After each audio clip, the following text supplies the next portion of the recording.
Lagay ng ekonomiya, kalakalan, negosyo at iba pa. Atin ang alamin dito sa Ang Pilipinas Ngayon.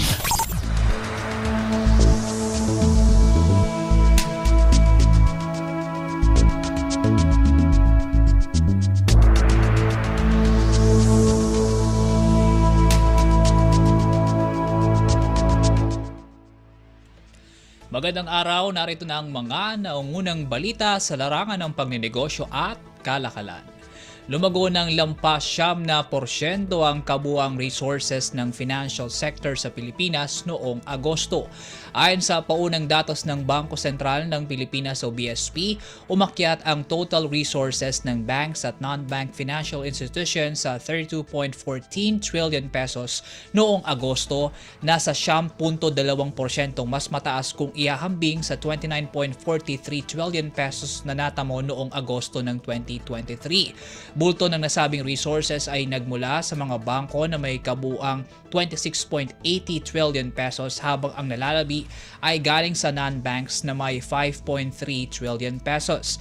Sa pananaw ni Rizal Commercial Banking Corporation Chief Economist Michael Ricafort, ang naitalang paglago sa total resources ng financial sector ay kalakhang salamin ng pagtaas ng loans at deposits sa mga bangko na siyang resulta naman ng patuloy na pag-recover ng bansa mula sa pandemya.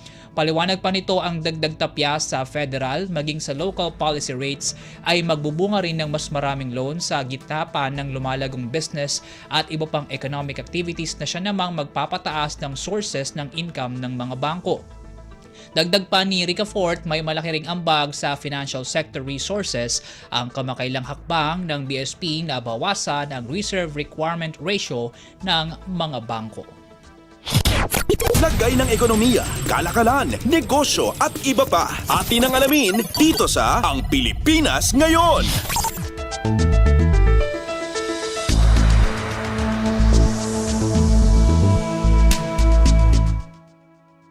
Sa iba pang balita, tumaas ng 3.3% ang personal remittances ng overseas Filipino workers o OFWs noong Agosto.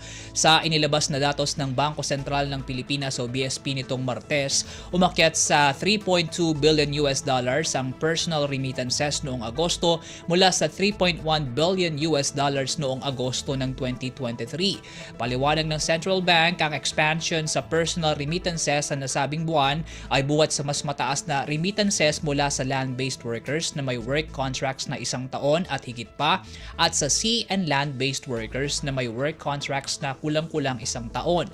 Dahil sa August personal remittances, umakyat na sa 24.74 billion US dollars ang kabuang figura sa unang 8 buwan ng 2024, 3% mas mataas kumpara sa 24.01 billion US dollars na personal remittances sa kaparehong panahon ng 2023. Ang personal remittances ay ang mga perang ipinadala sa mga bangko at informal channels maging ang remittances in kind.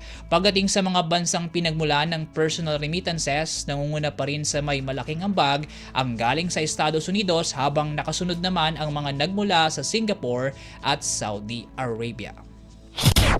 Lagay ng ekonomiya, kalakalan, negosyo at iba pa. Atin ang alamin dito sa Ang Pilipinas Ngayon.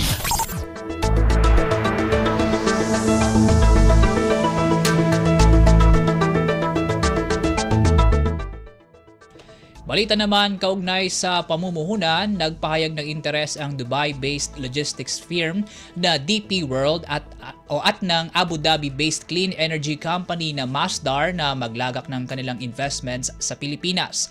Ayon kay Department of Trade and Industry o DTI Acting Secretary Maria Cristina Roque, pinagtibay ng dalawang kumpanya ang planong investment sa bansa matapos ang kanyang pagbisita sa Middle Eastern country noong Oktubre 3 hanggang 5. Ani Secretary Roque, plano ng DP World na mag-explore sa pag-develop ng mga pantalan sa bansa, bukod pa sa kasalukuyan na nitong proyekto sa Asian Terminal Incorporated sa Tanza, Cavite. Anya, handa ang DP World na mamuhunan ng aabot sa 25 bilyong piso para sa port opportunities sa Pinas. Samantala, nais naman ng Masdar, isang state-owned renewable energy company, na mag-invest ng aabot sa 600 milyong piso sa bansa. Sa kasalukuyan anya ay naghahanap na ito ng hindi bababa mababa sa 50 ektaryang property sa bansa para sa pagtatayuan ng kanilang proyekto.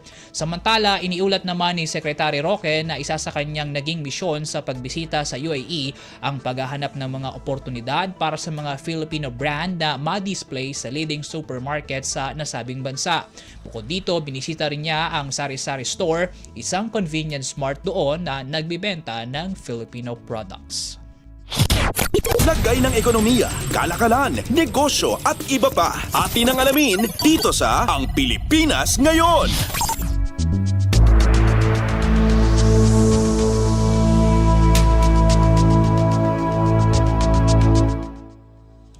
At yan po ang mga nangungunang balita sa larangan ng pangnenegosyo at kalakalan. Para sa Radyo Pilipinas World Service, ako po muli si Win Peñano. Maasensong araw po sa ating lahat.